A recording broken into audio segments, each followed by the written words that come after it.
to work out the best way to break it down, I guess. So my goal is similar to, in that I'm losing money in stuff that's sitting around. And also, I'm finding it very difficult with my suppliers, especially right now, changing pricing constantly. So my margins are going up and down. So I really need to complete the product matrix on every product in my store. So that's my goal. But I'm putting a number on it is hard for me. So putting in, like she said, 20,000 for hers. I'm finding it hard to put a number. So what I would do is start with your perfect product matrix and just doing something like, I commit to getting 15, I don't know how many products you've got, 15 products done every day or every week, or I commit to doing the whole range by this date. And if you say, if you think you can achieve that, let's say 2 weeks, break it down. How many products is that every single day? Let's call it 20. 20 products a day. You expect that that's going to take you 5 minutes of product. So that's 100 minutes. So give yourself 2 hours to do it. So if you don't have 2 hours a day to do it, if you know personally that you know what your calendar looks like, you don't have 2 hours a day, you can't achieve that goal, right? So you have to work it back. Okay, it's actually not achievable. So what I can do is 60 minutes. And so what would I expect? So you've either got to do them quicker or you have to do less and you have to expand the goal out. So that's where, for me, the importance of how long things take is really important, because there's no point over committing and then you just get frustrated that you didn't achieve the thing. Yeah. So with your, so then the next thing that you might put, because it's obviously your money pillar, is maybe you say you expect X% product margin on all products or specific groups of products. So you might say, on this group of products, I have a minimum profit margin of 50% or 40%. Because now that you've mapped them out, you can say, well, I know that that is high volume but low margin. Like, I can sell the bejesus out of it. I don't make as much money, but it's okay because I know what my turnover is. And so now you can start to plot out, once you've used your perfect product matrix, what do I need to have more of and what do I need to have less of? And you might say, actually, what I need more of is, I don't know the thing, but it is high volume, low margin, because that's what seems to sell. Now you know what to go and buy. Like, you know the questions you need to be asking your customers. You know, if there's one staple that you would buy day in, day out, what is it? Right. And listen to their feedback. And, you know, and, oh, right, okay, so if that was at this price, would that still work? You know, is that still something you would buy? And if the answer is yes, then you try it out. Yeah. I just need to get a much better handle on all my products, because I came into it thinking, well, I'll just sell things and I'll make money. Like, it's not that hard. But then you don't realize that you only get to keep a very small percentage of that and the rest goes back. So yeah, after a year, I've realized that. And you're doing something about it, which is the most important thing.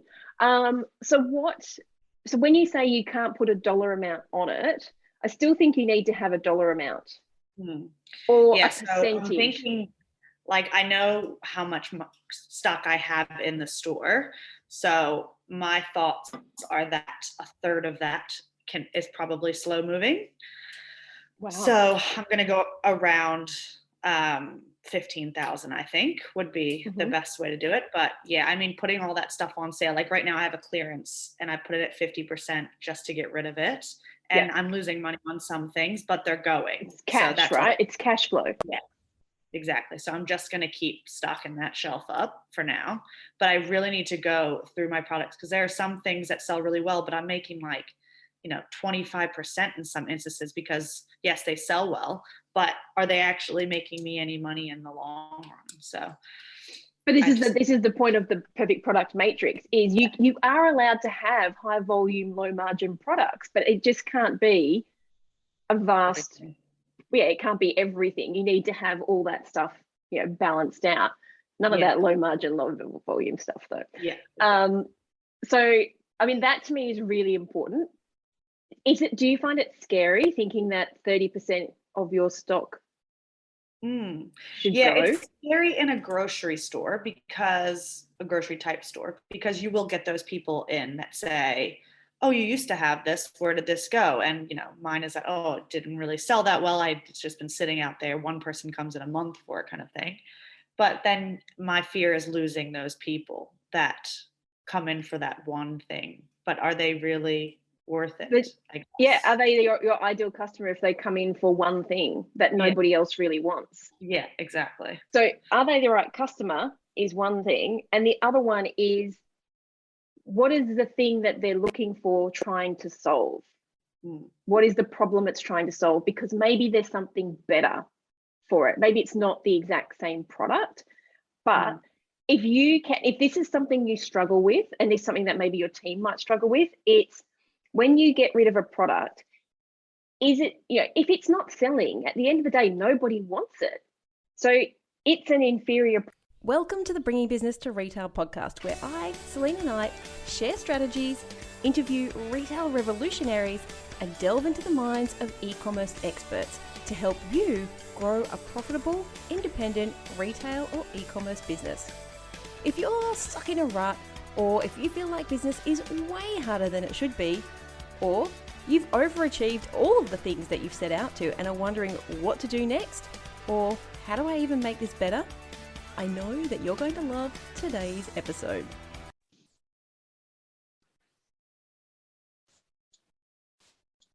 Okay. Let's share this over to the group as people come in. Live on Facebook. Alrighty. Everything's going a little bit slow today. All right. Live call, 90-day plan. Where are we going to share this over to? I love that you're like, I was watching in the Facebook group. Go live, probably turn my camera on. Hello. Oh, got a bit of hair going on here today. Alrighty. So here we are. Last call for 2021. How are you all going?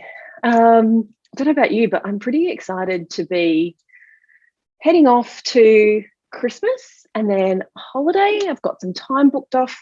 Actually, I've got quite a few holidays booked in. I've got a little mini trip down the coast when school finishes up, and then off to Whistler.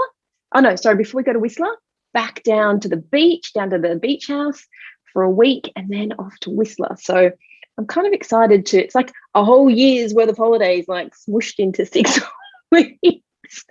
But alrighty, last call for this year and last call for this round of Scale Your Store Live. And today it's going to be pretty short and sweet. I just want to go through a few things that are really important that I don't touch on inside of the lesson when it comes to building out your 90-day plan. And so I'm sure you guys have already realized how important having the plan is. And I know that we give you a spreadsheet. Honestly, guys, you can make it any way you like. I know some people like to draw out mind maps. Some people like to write it in pen. Some people like to use the whiteboard. Doesn't really matter how you build it. What matters is you use it. And it's really easy to get like all enthusiastic for about the first 3 or 4 weeks. And then you kind of forget that you put this path in place. So one of the things I want to talk about is the importance of making a time. And this is like literally putting the time in your calendar or in your diary to check in. Now, personally, I like to do it every week, but worst case scenario, maybe every 2 weeks. And the reason for that is not everything goes to plan, right? We all know that. Like life gets in the way, shit happens. Maybe stuff hasn't turned up or the tech hasn't been implemented, whatever it looks like. It's really important to be checking in regularly to make sure you can assess where you're at with those results that you've put into the results page, into the results column. And this is why breaking down the individual tasks or individual chunks of what you're going to implement is so important. So I'm just going to use, I don't know what Lyndall's 90-day plan is, but she mentioned that she wants to get rid of a bunch of inventory. And so maybe she might say, okay, well, my plan, my goal is to get rid of $20,000 worth of inventory. Here's how I'm going to do it. First strategy we're going to use is Black Friday, Cyber Monday, and here's how it's going to be implemented. So what is the deal that we're going to implement? Who's going to send out the emails? Who's going to send out the SMSs?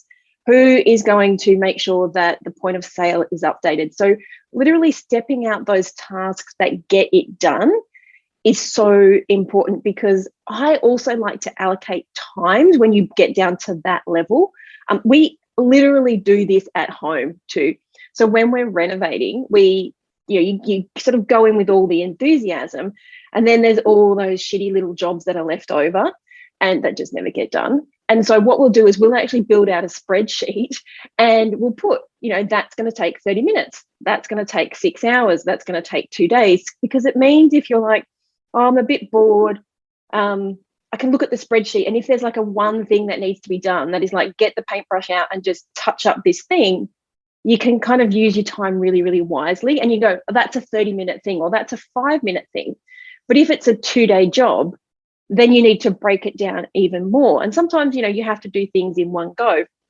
But if you're not checking in to see the results of what you expected to be happening at a specific time, then that's when the wheels fall off. And especially if you've got other people involved, it could be an agency, it could be your own team members, it could be that you've outsourced, copywriting or something like that, whatever it looks like for you.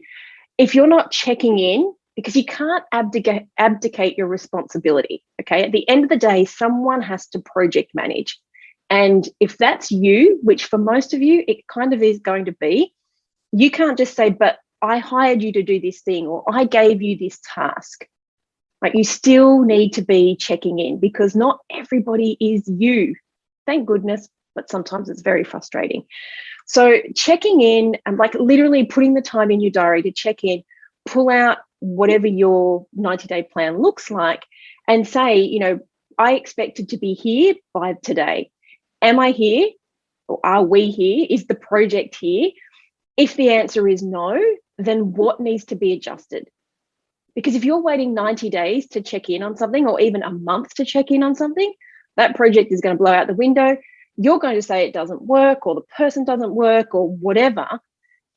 It's easy to give blame, but realistically, it's up to the project manager to make sure that the project gets finished. So that has to be you or someone else. And even if you have allocated that to someone else, so for example, Vicky does project management for us, I still have to check in with her. Like, I still have to make sure that she is getting the results for the other people in the team that I'm expecting. I can't just wash my hands of it. Even CEOs have board meetings, right? You might have, when you get big, a VP of marketing, a VP of sales, a VP of social media, but you still need to check in, because it's your vision that everybody else is implementing. So checking in, super important, booking at the time into your diary. It's 30 minutes. Honestly, if you can't update where you're at in 30 minutes once a week, you either haven't been clear enough, or maybe you haven't communicated it very well, or you haven't put the results in. So it's really easy. Like, we're talking, if you're doing Facebook ads, what were you expecting to spend? What kind of results? Are you there? Right? If you're not, what needs to change? And so you can go and adjust. It's okay to adjust your 90-day plan. So if things aren't working, what needs to change? If things are working, if you are ahead of schedule, if the results are amazing, what do you need? What do you need to replicate more of? Or potentially you might be able to wipe, a whole project off your list, because maybe you outsourced it, or you've got an awesome team member. Like, you can put something else in, like you can add to your 90-day plan. But it's so important not to overload it. Like, I would rather you added something in than started stripping things away. So that's probably the next thing I want to talk about, is when is it okay to take something off the 90-day plan? Well, it's kind of how long is a piece of string, and only you can make that decision. But what I think is really important is to know, are you making a decision simply because it's just the easiest one for right now? So realistically, what I would say is, are you just falling back into safe mode because it's easier to do that? You just couldn't be asked, it's too expensive, whatever it is. But if that's the case, and this quite happens with bigger projects that haven't been broken down well. The first thing that comes to mind is things like, change it, and only because Lyndall and I talked about it the other day, and I'm not saying this was Lyndall, but if you wanted to change something like your POS system, if you put that on your 90-day plan and then you decide to take it off, what is the reason? And the reason can't be it's just too hard. You go into this knowing the difficulty of a project, or having a little bit of an understanding about how difficult something is going to be. Changing a POS system, or maybe changing your your email service provider, or we're talking big things, maybe changing from WooCommerce to Shopify. Those big projects take time, sometimes more than 90 days. So important to factor that in. But you can't get part the way in and just go, oh, it's going to take me, 8 weeks, and everybody's going to have to learn a new system. And then I have to go and find somebody to upload all my products, and someone has to integrate it. And I'm just thinking of all the things I've ever heard. It's just easy to stay with what we've got. If you find yourself saying those sorts of things, it's just easier to keep what we've got. It's just easier to stay where we are. Ask yourself if you're making that decision from a CEO level. Sometimes you will be. Sometimes it will be, you know what, that's actually not the right thing for us right now. Maybe the investment would be too high, or maybe it's like, I've looked at some programs before and I'm like, actually, that's not what our team needs right now. So it's okay to say no, but not just because you're trying to fall back into the safe zone, and not just because it just feels like it's too hard. If it was important enough for you to put on that 90-day plan right at the beginning, you know why, right? You made that decision, which is why I usually say only put, 3, maybe 4, sometimes it's only one thing. More than about 4, you're really going to struggle to achieve well. So when you're putting it on there, ask yourself if you are putting it on there because it's truly going to make a change, or is it just the latest fad? It's like saying, oh, hey, I'm just going to go onto TikTok. Well, is that the best thing for your business? If it is, great, go ahead and do it. If it's not, think about it. But putting things on that 90-day plan has to come from your CEO point of view. You guys know what you have to focus on for the next 90 days. And you will know, you can go and take these little fun audit again too. It's all data driven. But right now I'm thinking, by the time you've been through the whole program, you've got a pretty good understanding of the part that you suck at, or the part where your business is falling down. And so you will instinctively know which pillar you need to focus on, and then just building out that plan. As you get bigger, you can have you can have more things, but your focus should never change. So your whole brand, and I've had this conversation with a business that's turning over $500 million, right? And they even agree with me. Once I explained it to them, they were like, yes, you're right. As you get bigger, things start to get siloed off. So you might have a marketing agency, or you might have a marketing section. You might have your accounting person. You might have your e-commerce people, or your shop people, or whatever. If everybody is not working towards the same goal or the same pillar, then everything is fractured. So you end up with a completely fractured focus. So it doesn't matter that maybe your accounting team is looking at getting your price down because you're working on your money pillar, and your in-store sales team are working at getting rid of old inventory. Everybody is on the same page. So that, it doesn't matter if it's just you and a couple of team members, or you and some agencies. It is important for you to tell them what your focus is, so that when you build out your plan, you know the results that you're looking for. But there is no point having a 90-day plan that focuses on money and then saying to your email marketing agency, I just want to increase my customer database.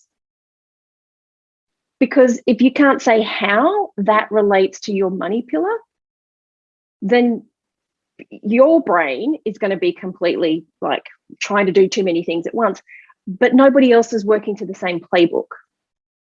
So that's really important, is that everybody is working to the same pillar. All right.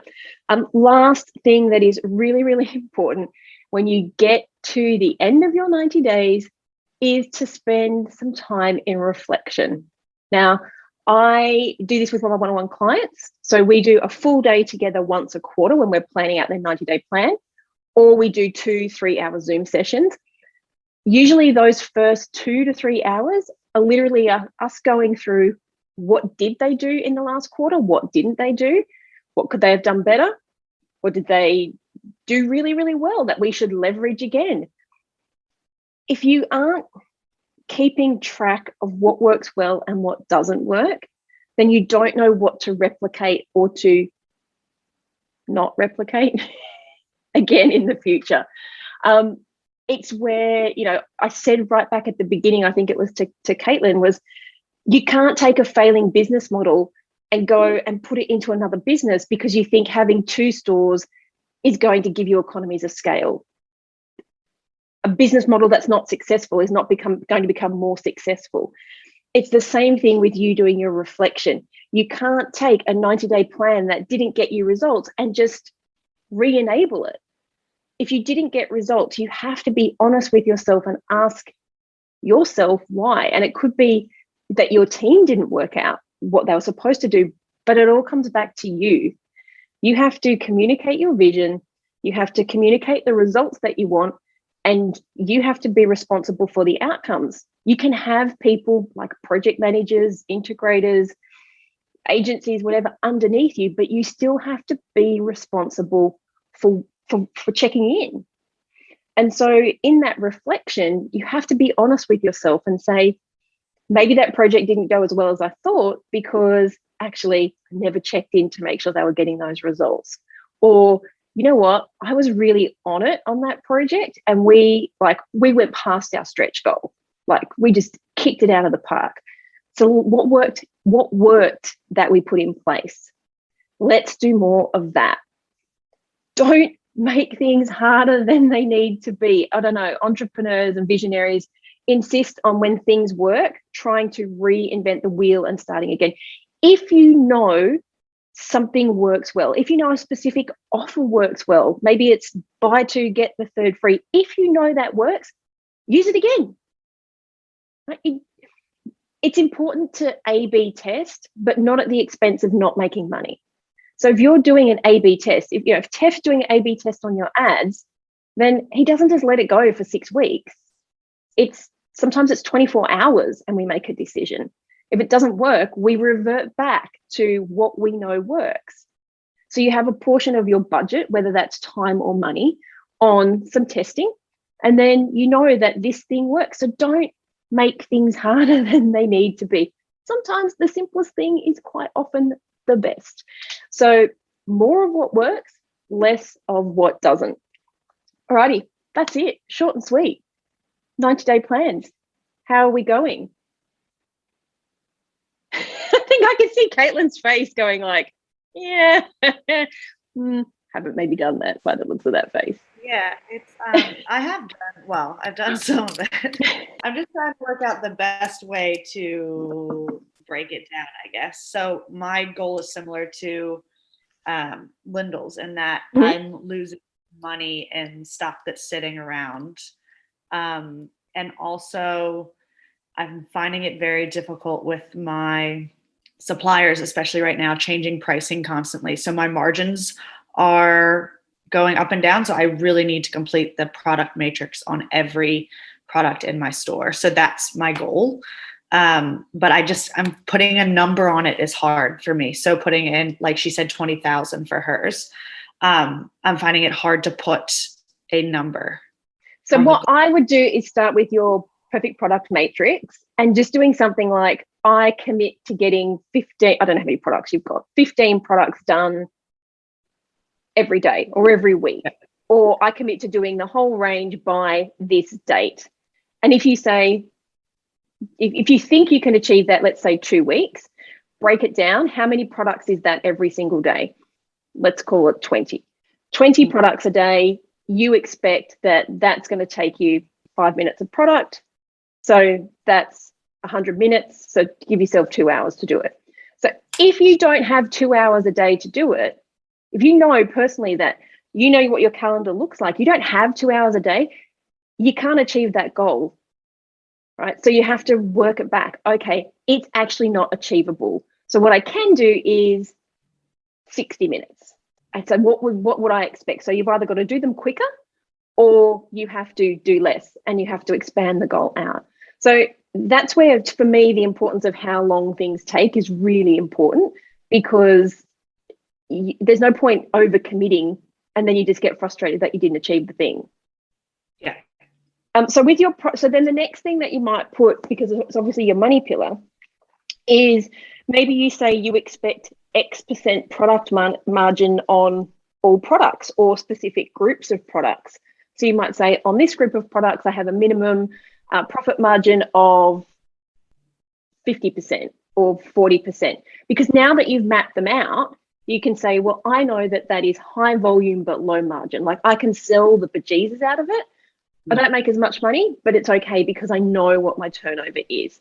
And so now you can start to plot out, once you've used your perfect product matrix, what do I need to have more of and what do I need to have less of? And you might say, actually, what I need more of is, I don't know the thing, but it is high volume, low margin, because that's what seems to sell.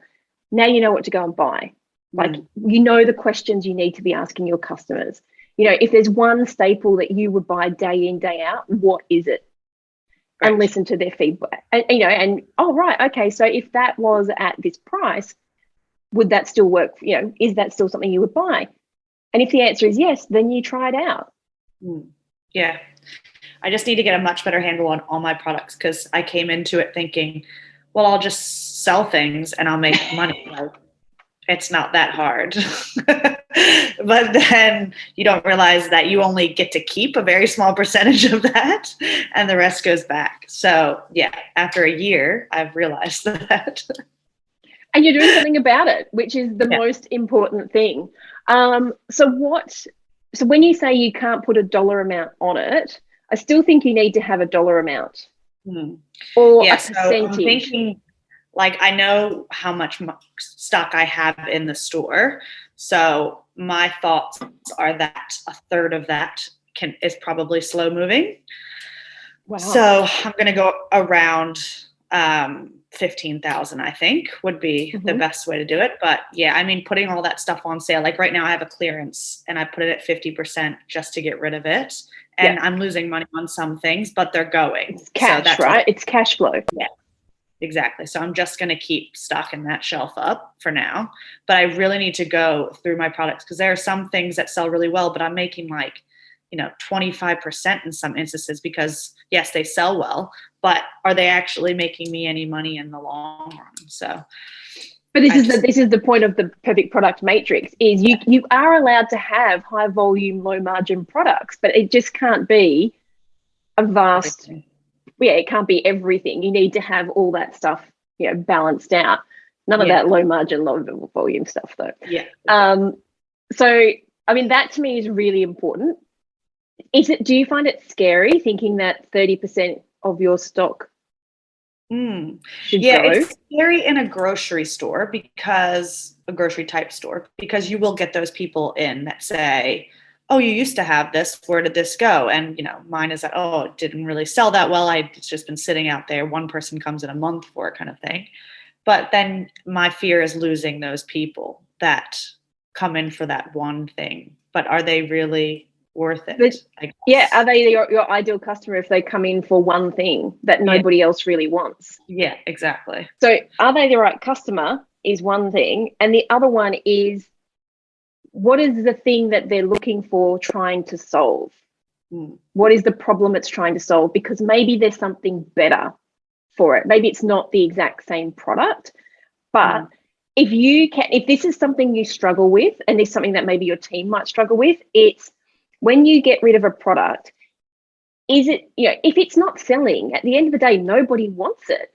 So it's an inferior product for your customer. So you can just say, oh, we brought that in, but our customers, at the end of the day, they decided that XYZ was better, or it wasn't a product for them. If you want it, you can get it from, I have no problems recommending other people. If you want it, such and such down the road has it, or you can buy it online, that's great. But you can't facilitate every single person. Not everyone is your customer. That's my struggle. Yeah. Yeah. I'm sure your customers would rather that you stay in business than just have that one product that they're after. Yeah, absolutely. And when you say like things aren't selling, do you usually say 60 days? Literally just finished a training on that yesterday. 45. That's 45. It. Out 45. Yeah. Because you have 30-day trade terms, generally speaking. Yeah. If it's still on the shelf at 45 days, the only time that doesn't tend to work is when you indent order. That's not a problem for you. If it is still sitting on the shelf at 45 days, you've already had to pay for it and it's not making money. Yeah. Okay. So it's out. Yeah. Like at 30 days, it's checking inventory levels. And then at 45 days, if it's there, it's gone. Yeah. Okay. So 3 main reasons that your stuff is not selling. 1, you didn't put it on the perfect product matrix to work out if it was actually good for your store. 2, it's either not right for your customers or you don't have the right customer, but you guys know all about that. And 3, where am I up to? Not the right product, not the right customer. Oh my God, I literally just finished talking about this. I can't remember number. Oh my God. No, I've got it right here on my thing because I literally just finished recording. My poor brain. All right. It's opening. All right. Here we go. I'll put it into the portal. We did this as a low-cost training for people who don't buy stuff, right? Basically, just to get people to buy. I'll put it in. It's kind of a mashup of several of the lessons inside of Scale Your Store anyway. All right, so you didn't understand your customer. You didn't do your product analysis. Oh, you didn't forecast. What do you mean by didn't forecast? So you didn't sit down and work out how much you actually needed first. Right. You just ordered whatever you felt like it. That's literally what I do. Yeah. So instead of saying, in December, we tend to sell 14 kilos of chocolate rum balls, so I'll order 15 kilos. You just went, 20 sounds like a good number, or 7 sounds like a good number, or I can only afford 7. And Lyndall will tell you all about how I kicked her backside last week and said, oh, so you're losing money because you don't have the stock for the people to buy. It's all tied up in the stuff that no one wants. So much of what Caitlin said today just resonates. To make her feel better, I actually just plucked that $20,000 out of the air. So maybe I need to reassess that. I actually think that's too low, but I think it is. I actually think it is. I actually think it is too. So at least you got a target. That's all I care about. Yeah. And then you'll be able to go in and say, actually, that target was way too low, or realistically, that's what we had time to implement to get rid of. Yeah. Yeah. So I actually think that $20,000 at cost, which is what I'd be selling it for. Like I'd be selling it at cost basically. So I reckon I could nearly sell that just by doing a 3-hour Sunday sale in our local town. Great. I love Wow. quick and dirty. Yeah. I've got one customer who did a 1-day sale, one client who did a 1-day sale, has an email list of about 10,000 people, sells a very niche product, $50,000 Wow. 1 day. And was like, never in her wildest dreams thought she would get that. Is no more different to you guys, right? The only difference is maybe something crawling on my leg. The only difference is maybe the number of people on her email list. But what she did was when they went into, and Lyndall and I talked about this the other day, is when they went into the sale, it was all guns blazing. Like I think they sent 10 emails out in the lead up to, and the day or before and the day. They sent SMS messages out. They put stuff in. Spider on me. They went out. They A/B tested subject lines. Like the e-commerce person they changed the front page on the website. They put it all over the social media. They literally, as I said, A/B tested the subject line. So if that worked, they resent that to unopens.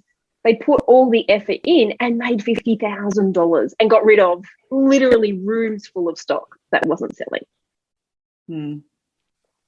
Like anyone can do that. Yeah. Like I talk about, I don't know if you've seen my ads with Emma and Sam, real people, not their names. Not dissimilar to that though. They sell, I call it wedding decor, but when you go, it's like all the rage at the moment, the little like acrylic place cards with people's names on it and wishing wells and all that kind of stuff.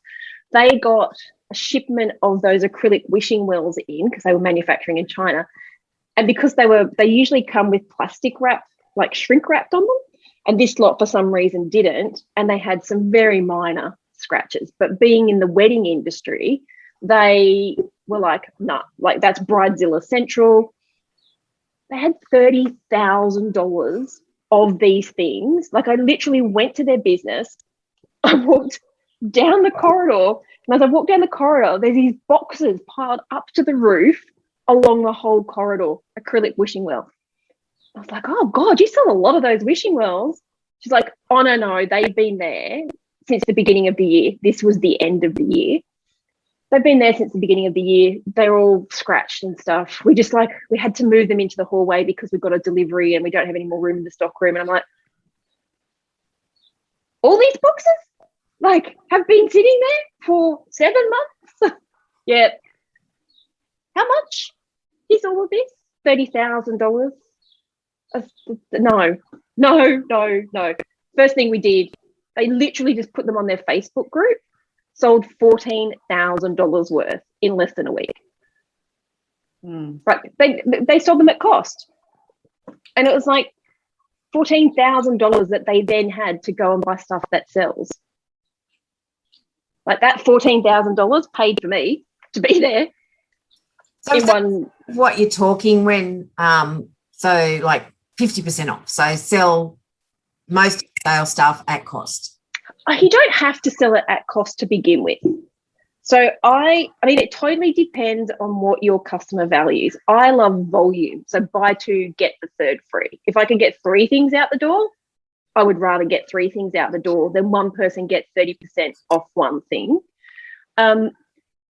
I usually go tiers. Can you do that on your website? Like, is there like a plug-in or something that automatically does it for you? Yeah. Even if I should know. Even like buy 2, get the second one 50% off. What you want is volume, and that's something for you, Caitlin, is you want volume. Like buy half a kilo, get the second half a kilo free. You just want that shit gone. Yeah. Not everybody's customer works for that. Sometimes it is purely discount focused. So 25% off, like that's where I would start. Still some cash in your bank, but better than nothing. Honestly, if you get to the point where it's cents on the dollar, but those cents you can use to buy other things. Like it's costing you in so many ways. It's costing you because you have to insure it. It's costing you because it's taking up real estate. It's costing you because your customers are sick of seeing that stuff. And you can't buy stuff that you need to have that Yes. Your bread and butter Yes. because you haven't got the money to buy it. You haven't got the cash flow. Yep. So that's, to me, I would rather have it just out the door. And I'm not saying like this is the strategy. Is you say, all right, what we're going to do is we're going to try buy two, get the third free. Let's give that a week. If it doesn't work, that's fine. Let's put 25% off. If that doesn't work, we say take an extra 10% off all sales stock. So then you're up to maybe 35%, but in the customer's eyes. It also helps if you can segment out people who, and this is why we love Klaviyo, if you can segment out people who shop in the sales section, because you can give those people the discount code because those people are going to buy. So you can actually have different offers for different sections of your database. It's okay to do that. And you can have your Klaviyo pop-ups that if it's someone who shops, who has purchased more than X number of things from the sales section in the last 3 months, the pop-up they get is, hey, Caitlin, today only an extra 15% off all sales stock. Like have some FOMO in there, but it is literally only going to a small portion of people. You don't have to put it out to everybody. Right. It's the importance of segmenting. So many ideas. But you can't put all of them into place. Nah. If you haven't done trying to get stock moved in before in this kind of way, like pick 3 strategies that you want to implement. Like it might be buy two, get the third. Like what is your goal? Your goal is to get maximum number of units out, or is your goal to, maybe you haven't got a huge amount of stuff, like that's not YouTube, but it's just like, I just want to get it to go. So what does your customer, like, what do they value? And so like, I would think Caitlin's customer would probably prefer an extra 500 grams for free than 50% off. It's the same thing. Yeah. But there's more value because I'm getting more of it. So now that you've got them in the 50% off pile, could you actually take that same offer but flip it around? Which is, buy That's a one, good get point. the second one for free. Same offer. Yeah. Sounds better. Yeah, exactly. Does, doesn't it? Yeah. 'Cause I don't But it's feel the like same thing. And you get rid of 2. Yeah. Yeah, I don't feel like my customers really respond to sales. No, and 'Cause- 50% off feels like it's an inferior product. Like it must be shit because you put it at 50% off. But if it is buy one and get one free, then I feel like I get value. Doesn't actually sound like as much as the sale. Buy one, get one free. Doesn't sound as much as like it's a sale. Sounds like It's value driven. a gift. Yeah. Yeah. Well, I've got nothing to compare to because I've never had a sales section on my website, so I'll go for it.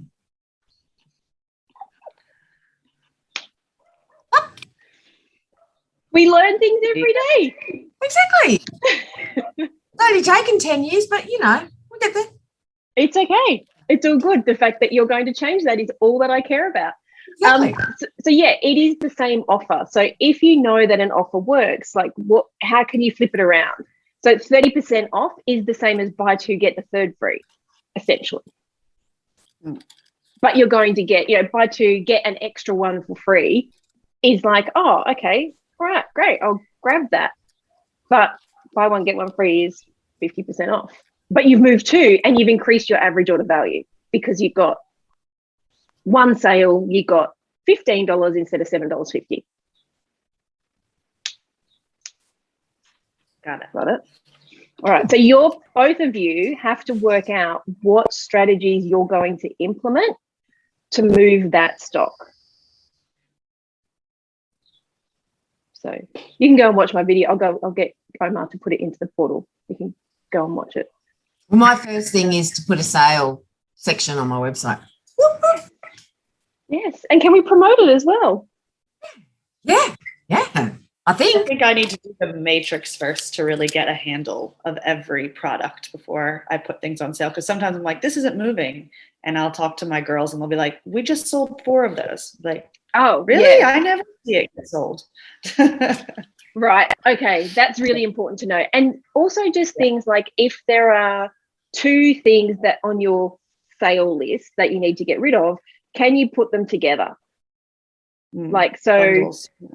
yeah, is it, you know, shampoo and conditioner, or is it a loofah and some body wash? If you need to get rid of them, put them together and mark them at 30 or 40% off. Yeah. Put them together and mark them at 20% off. You may find that the value, especially, I mean, right now, your ability to move that stock is so high because people have to buy things for the present drawer. They have to buy Secret Santa gifts, you know, so, and they have to just buy shit for people that they see once a year. But even things like that, what is on your sale rack that you can repurpose as Secret Santa gifts? Yeah. Just put into a pack with like things that people actually like, and then just throw in something that doesn't sell. Yeah. Or you go, you know, that's $30 worth of value for $20. So let me just reach over here. I am such a sucker. I was in the body shop. I've got a whole bag of them. I was in the body shop for my daughter, and they had body wash, right? There's like, the shop is full of 13-year-old girls. So I say to the girls, do you like this body wash? And they're like, yeah, our favorite is pink grapefruit. I think it stinks. Every single one of them loved pink grapefruit. Pretty good chance my kid will probably like pink grapefruit. They were normally $19.95. They were down to $5 each. Yeah. It was, I suspect they either over-ordered, it was a loss leader because nobody was just buying these. Or you'd be like me and you buy 10 of them because I can give that to anyone. And my daughter can give that to all of her friends. I literally have a whole bag of them down there. Give them to my nieces for Christmas. Like, they're the perfect stocking stuffer. I would never have paid $20. It's probably not worth $20, but at $5, I'm sitting there going, I can give that to, you know, the lady next door. I can give that to, I actually bought one for my next door neighbor, not that pink grapefruit. You know, it's like, who can I give it to because it was like a stocking stuffer special. And so in that frame of mind, I was like, oh yeah, who do I need to give those silly little gifts to? Done. Like, it's $20 value. If they go to the Body Shop website, it's $20. Like, they're going to feel like they got a really good gift. See, my main strategy, I think, is I'm actually culling brands, like rather than products, I'm actually culling brands. So I think I'm going to make it a little bit easier because, like, I've got two similar brands and one sits on the shelf longer, so that brand will go. And even just offering, I know it's a bit more difficult for you because of your systems, but if that was me, I would say I would send an email or a text message out to anyone who's purchased that brand in the last 12 months, and I would just send them a notification saying, we know you love this brand. We wanted to give you a sneak peek to say that we are going to have 25% off, but we're telling you before we tell everyone else. They already know that they love the brand. So why wouldn't you do that one extra step, which is tell them first, and then whatever's left over, I'll give to other people. That's how you make money. All right. So going into Christmas, I guess my next question is, when are you starting your 90-day plans? Are you going to start from the 1st of January, or are you like going in hard? You can start whenever you want. There's no, like, you have to start at the beginning of the month.